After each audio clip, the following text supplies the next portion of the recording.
Hello दोस्तों, मैं हूं आपका दोस्त द स्टोरी टेलर सिर। फिर से हाजिर हूं भगवान श्री कृष्ण और उनके अनोखे भक्त की लोगों और संतों के प्रति सेवा भाव से भरी अनोखी कहानी के साथ, जिसे सुनकर आपका रोम रोम पावन हो जाएगा। बस आप कहानी को अंत तक जरूर सुने और चैनल पर नए हैं तो सब्सक्राइब जरूर कर लें।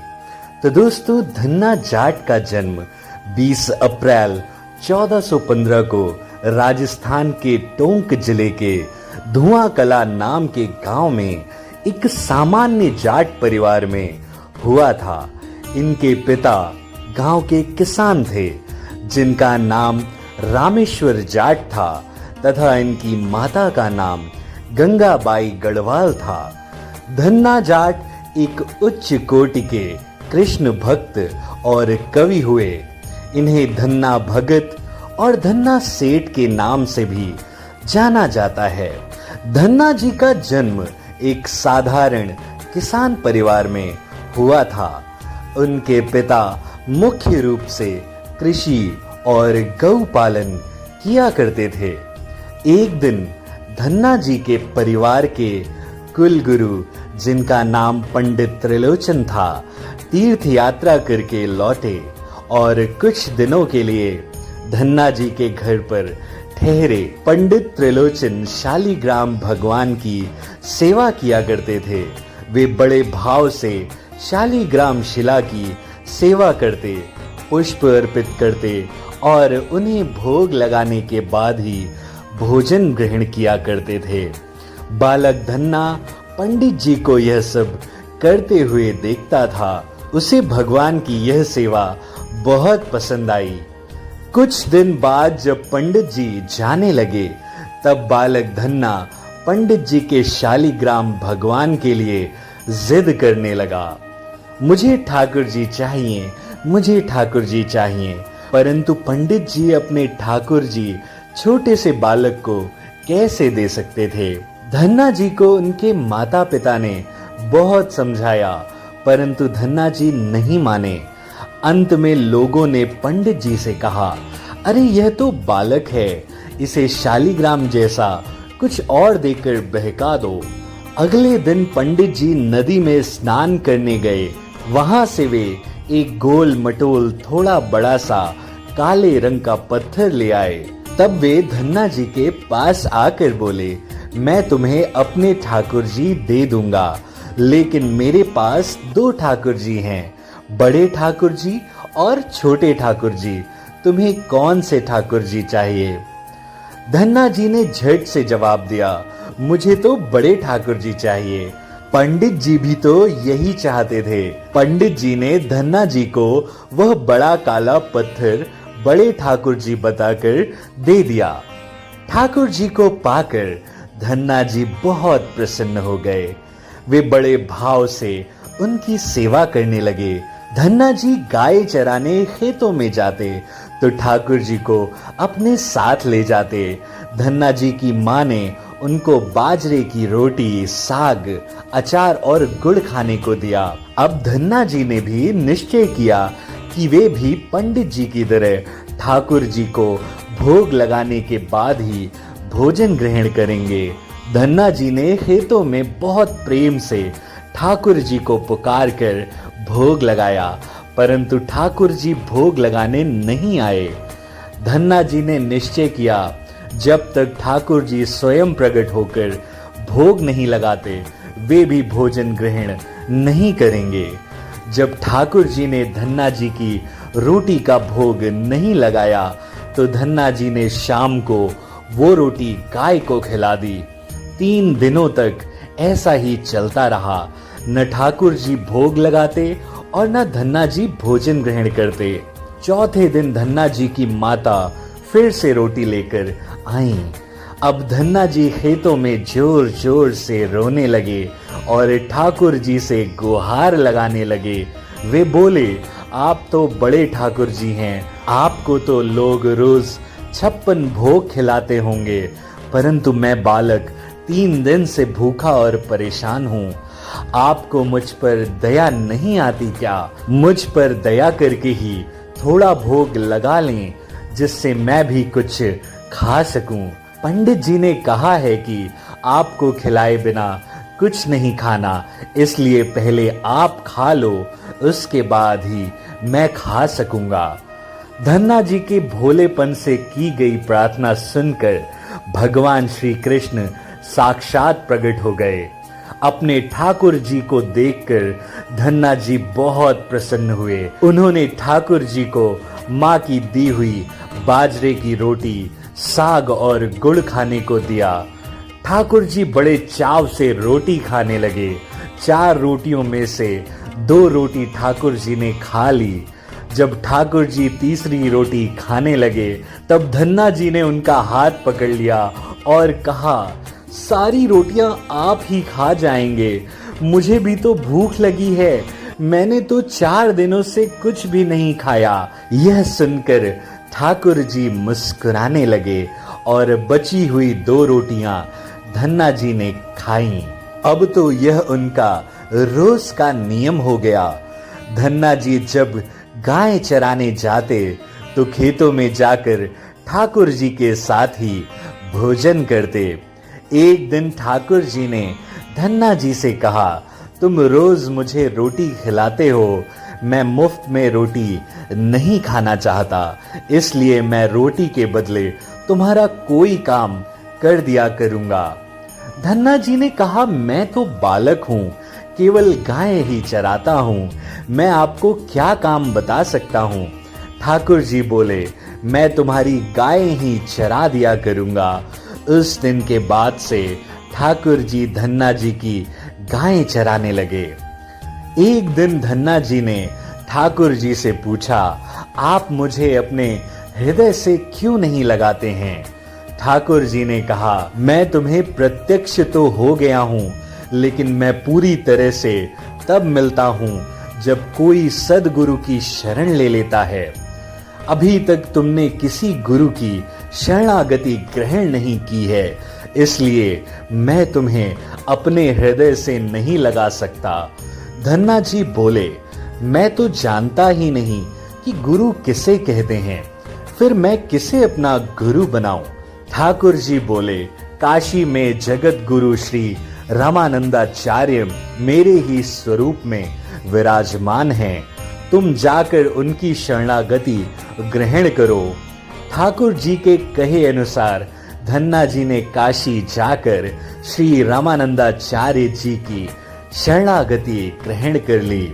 उस समय धन्ना जी की आयु 15 से 16 वर्ष के आसपास थी। श्री रामानंदाचार्य जी ने धन्ना जी को अपने शिष्य के रूप में स्वीकार कर लिया और उन्हें आदेश दिया कि अब तुम अपने घर चले जाओ। धन्ना जी बोले, गुरुजी, मैं घर नहीं जाना चाहता, आप मुझे घर जाने का आदेश क्यों दे रहे हैं?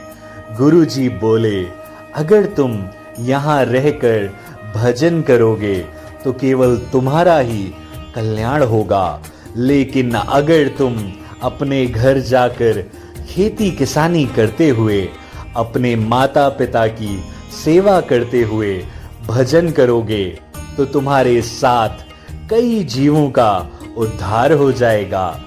गुरु जी के आदेश पर धन्ना जी घर लौट आए। इसके बाद जैसे ही धन्ना जी घर पहुंचे, ठाकुर जी ने उन्हें अपने हृदय से लगा लिया। इसके बाद धन्ना जी खूब मन लगाकर संत सेवा करने लगे। जब भी उनके गांव में कोई साधु संत आते तो धन्ना जी उन्हें अपने घर ले जाते और बड़े प्रेम से उनकी सेवा करते और उन्हें भोजन खिलाते। संतों की सेवा करने के कारण अब उनके घर दूर दूर से साधु संत पधारने लगे। धन्ना जी उन सभी का बड़े प्रेम से सत्कार करते और उन सभी को भोजन कराते। एक दिन धन्ना जी के पिताजी ने उनसे कहा, देखो भाई, हम लोग गृहस्थ लोग हैं, यदि महीने में एक आध बार कोई साधु आ जाए तो हम उसकी सेवा भी कर दें। और उन्हें भोजन भी करा दे। लेकिन तुम्हारे इन साधुओं से ऐसी दोस्ती हो गई है कि हर दूसरे दिन कोई न कोई साधु चला आता है और अपने साथ एक दो को और ले आता है। यह ठीक नहीं है।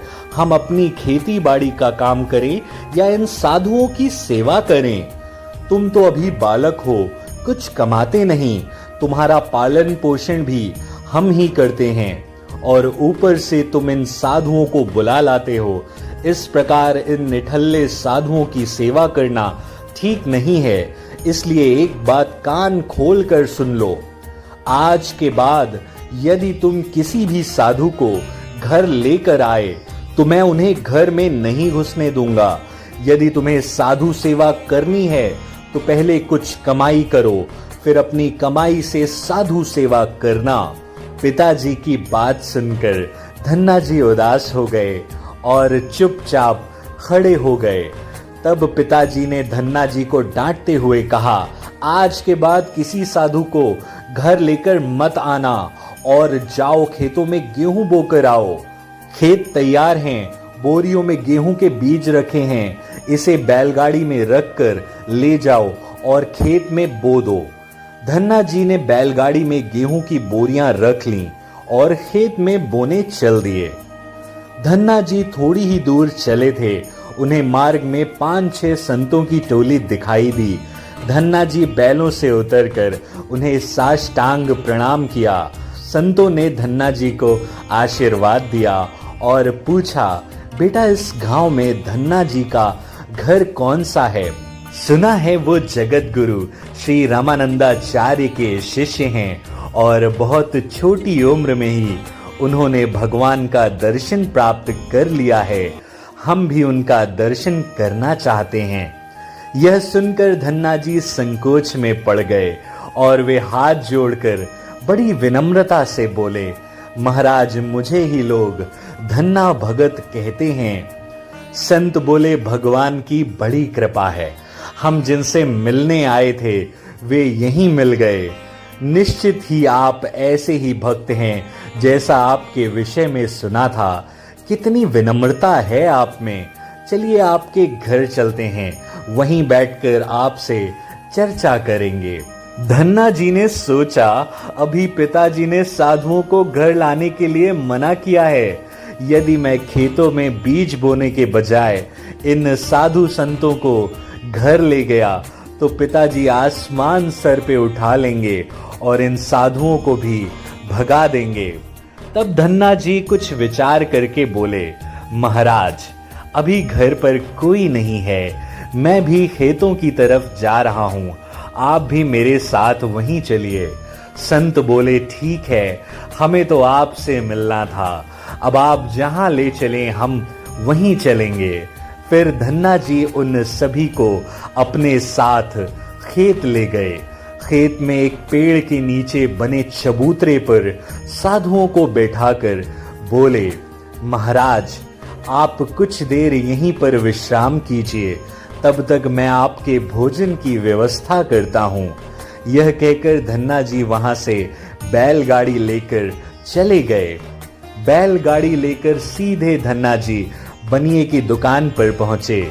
वहां पर उन्होंने बैलगाड़ी में बीज वाला गेहूं जो खेत में बोने के लिए रखा था उसे बनिया को बेच दिया और उससे दाल बाटी और चूरमा बनाने का सारा सामान खरीद लिया। सामान लेकर धन्ना जी खेत पहुंचे। वहां पर उन्होंने संतों के साथ मिलकर बहुत बढ़िया दाल बाटी और चूरमे का प्रसाद बनाया। भगवान को प्रसाद का भोग लगाने के बाद उन्होंने बड़े प्रेम से संतों को भोजन करवाया।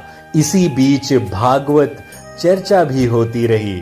संतों को भोजन करवाने के बाद बड़े प्रेम से उन्हें विदा भी कर दिया। संतों के जाने के बाद धन्ना जी सोचने लगे कि बीज वाले गेहूं को बेचकर तो संतों को भोजन करा दिया, अब खेत में क्या बोया जाए। अगर पिताजी से फिर बीज मांगने गया तो पिताजी बहुत नाराज होंगे।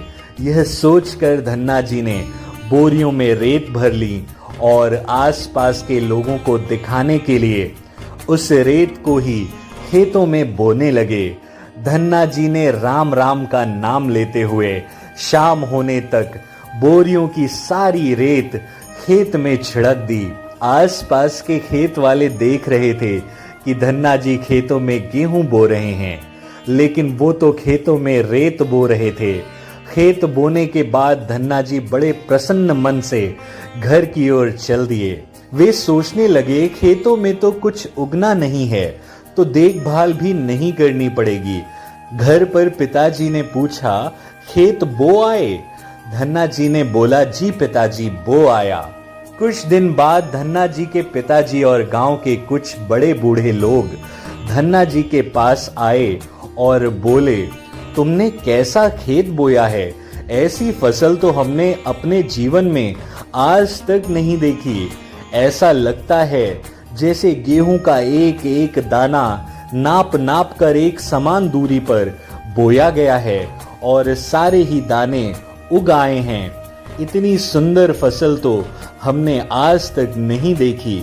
ये सब तुमने कैसे किया? धन्ना जी सोचने लगे, ये सब उनको ताने मार रहे हैं। खेत में तो कुछ उगा ही नहीं होगा, इसलिए ऐसी बातें बोल रहे हैं। तब धन्ना जी ने स्वयं खेत में जाकर देखा। वहां जाकर वे आश्चर्यचकित रह गए। उन्होंने देखा जिस खेत में उन्होंने रेत बोई थी, वहां पर फसल उगाई थी और ऐसी सुंदर फसल उन्होंने भी कभी नहीं देखी थी। फसल को देखकर धन्ना जी को भगवान की कृपा का एहसास हुआ और उनकी आंखों से आंसू निकल आए। धन्ना जी जोर जोर से रोने लगे। जब धन्ना जी के पिताजी और गांव के अन्य लोगों ने रोने का कारण पूछा, तब धन्ना जी ने रोते हुए सारी घटना कह सुनाई। धन्ना जी बोले, पिताजी, जिस दिन आपने संतों को घर लाने से मना किया था और खेत में बोने के लिए गेहूं दिया था, उस दिन खेतों की तरफ जाते समय मार्ग में मुझे कुछ संत मिल गए। मैंने उन संतों को अपने खेत में ठहराया और बीज वाला गेहूं बनिए को बेचकर संतों को भोजन करवा दिया। इसके बाद मैंने खेतों में रेत बो दी। रेत बोने के बाद यह फसल कैसे उगाई मुझे नहीं मालूम। धन्ना जी की बात सुनकर उनके पिताजी के भी आंसू निकल आए। वे बोले, मेरा धन्य भाग जो मेरे घर में ऐसे पुत्र ने जन्म लिया। आज के बाद हम तुम्हें रोकेंगे नहीं। खूब साधु बुलाओ, खूब संत सेवा करो। हम तुम्हें अब कभी मना नहीं करेंगे। आज से मैं भी भगवान की भक्ति किया करूंगा और तुम्हारे साथ संतों की सेवा किया करूंगा। इसके बाद धन्ना जी और उनके परिवार वाले खूब संत सेवा करने लगे। कुछ समय बाद धन्ना जी की उगाई हुई फसल को काटने का समय आ गया। उस फसल से उतने ही आकार की खेती से 50 गुना ज्यादा गेहूं निकला। यह गेहूं इतना ज्यादा था कि उसे रखने तक की जगह नहीं बची थी। गांव के सभी लोग धन्ना जी की फसल देखकर आश्चर्य करने लगे। अब धन्ना जी और उनका परिवार अपनी क्षमता के अनुसार खूब संत सेवा और भगवान की भक्ति करने लगे। उनके घर में हमेशा साधु संतों का तांता लगा रहता। साधु संतों की बड़ी बड़ी जमातें आती। धन्ना जी सभी का बड़े प्रेम से सत्कार करते। अब धन्ना जी जब भी खेत में फसल बोते, हर बार ऐसी ही फसल होने लगी। अब धन्ना जी अपने गांव के बड़े किसान बन गए। गांव के सभी लोग धन्ना जी को चमत्कारी संत मानने लगे और उनके खेतों की मिट्टी को भी चमत्कारी मानने लगे। जिन लोगों के खेतों में पर्याप्त फसल नहीं होती थी, वे लोग धन्ना जी के खेतों की मिट्टी ले जाकर अपने खेतों में छिड़क लेते।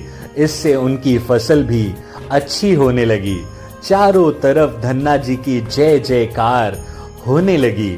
एक बार भगवान ने धन्ना जी की परीक्षा लेनी चाहिए।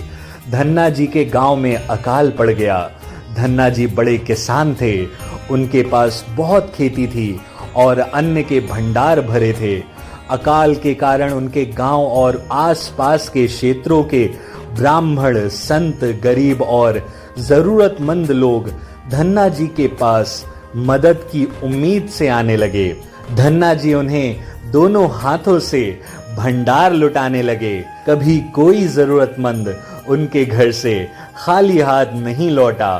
धीरे धीरे धन्ना जी का अन्न भंडार समाप्त होने लगा, परंतु धन्ना जी ने निश्चय किया जब तक उनका सामर्थ्य है वे किसी भी जरूरतमंद को निराश नहीं करेंगे।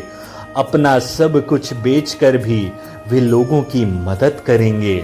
धन्ना जी की निस्वार्थ सेवा से प्रसन्न होकर एक दिन स्वयं श्री कृष्ण संत भेष में उनसे मिलने आए।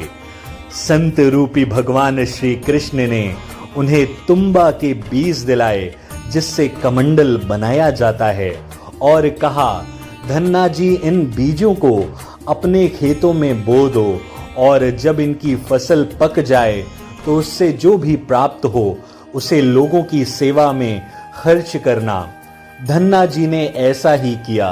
संत की आज्ञा मानकर उन्होंने तुम्बा के बीज खेतों में बो दिए। गांव के लोग कहने लगे, लगता है धन्ना जी पागल हो गए हैं, ऐसे भीषण अकाल में फसल बो रहे हैं और वो भी तुम्बा की। इस कड़वे तुम्बा को तो पशु भी नहीं खाते, यह तो केवल कमंडल बनाने के काम आता है। यदि ऐसी फसल उग भी गई तो उसका क्या फायदा। परंतु धन्ना जी ने संत के कहे अनुसार अपने खेतों में तुम्बा के बीज बो दिए। कुछ दिनों बाद तुम्बा की फसल उग आई। सभी लोग आश्चर्य करने लगे कि ऐसे भीषण अकाल में बिना पानी के कोई फसल कैसे उग सकती है। कुछ ही दिनों में धन्ना जी का खेत हरा भरा हो गया। इसी बीच धन्ना जी जरूरतमंदों की सेवा करते रहे। धन्ना जी ने अपना सारा अन्न भंडार सेवा में लुटा दिया। उनके घर में जो फसलों के बीज रखे थे वे भी उन्होंने संतों के भोजन के लिए दान कर दिए। अब उनके पास अपने परिवार के गुजारे लायक भी अन्न नहीं बचा था। गांव के लोग कहने लगे, बड़ा मूर्ख है धन्ना, जो अपना सारा अन्न लुटा दिया, अपने परिवार के लिए भी कुछ नहीं रखा और इसने फसल भी बोई तो तुम्बा की, जिसे खा भी नहीं सकते। धन्ना जी को लोगों की बातों से कोई फर्क नहीं पड़ा। वे तो भगवान का नाम लेते थे और लोगों की mदद करते रहते थे। एक दिन ऐसा आया जब धन्ना के खेतों में लगी फसल पक गई। उनके खेतों में तुम्बा के बड़े बड़े फल दिखाई दे रहे थे। धन्ना जी ने सोचा, अब दान करने के लिए तो कुछ नहीं है, अब इन तुम्बा के कमंडल बनाकर संतों को दिया करेंगे। धन्ना जी खेतों में लगे तुम्बा के सभी फल तोड़कर घर ले आए। घर आकर जैसे ही उन्होंने एक तुम्बा को कमंडल बनाने के लिए काटा, उन्होंने देखा यह तुम्बा हीरे, मोती, जवाहरात और कीमती रत्नों से भरा हुआ था। तुम्बा को कीमती रत्नों से भरा देखकर धन्ना जी आश्चर्यचकित रह गए। उनके पास तो तुम्बा की पूरी फसल थी। उन्होंने देखा सभी तुम्बा के फलों में ऐसे ही कीमती रत्न भरे हुए थे। अब उनके पास इतने कीमती रत्न और जवाहरात हो गए थे जितने किसी राजा के पास शायद ही हों। इस चमत्कार को देखने के बाद धन्ना जी को उन संत की याद आई जिन्होंने उन्हें तुम्बा के बीज दिए थे। उन संत ने कहा था, इस फसल से जो भी प्राप्त हो उससे लोगों की सेवा करना। अब धन्ना जी उस धन से लोगों की सेवा करने लगे। वे फिर से दोनों हाथों से लोगों की मदद करने लगे। उस समय वह अकाल कई वर्षों तक चला। उस समय धन्ना जी ने अपने घर में और आसपास के सभी गांवों में लोगों को भोजन करवाने के लिए भंडारे शुरू करवा दिए। आसपास के सैकड़ों गांवों के लाखों लोग वर्षों तक धन्ना जी के भंडारे में तीनों समय भरपेट भोजन किया करते थे। धन्ना जी ने अपने जीवन काल में उस धन से कई मंदिर, बावड़ियां, तालाब और धर्मशालाएं बनवाईं और हर तरह के साधु संतों और लोगों की मदद की। इस तरह लोग धन्ना जी को धन्ना सेठ कहकर बुलाने लगे। धन्ना जी जैसा धनी कोई आज तक नहीं हुआ। वे धन और मन दोनों के धनी थे। आज भी उनके ही नाम से अत्यंत धनी लोगों को धन्ना सेठ के नाम से बुलाया जाता है। तो दोस्तों, ये थी आज की कहानी। इसी तरह की और भी मोटिवेशनल और इंस्पिरेशनल कहानियों के लिए हमारे चैनल को सब्सक्राइब करें। ये वीडियो अच्छी लगी हो तो इसे लाइक करें, अपने दोस्तों से शेयर करें और हमें कमेंट करके बताएं कि कहानी का कौन सा भाग आपको अच्छा लगा। मैं मिलूंगा आपको नेक्स्ट वीडियो में। तब तक अपना और अपनों का ख्याल रखें। Take care. धन्यवाद।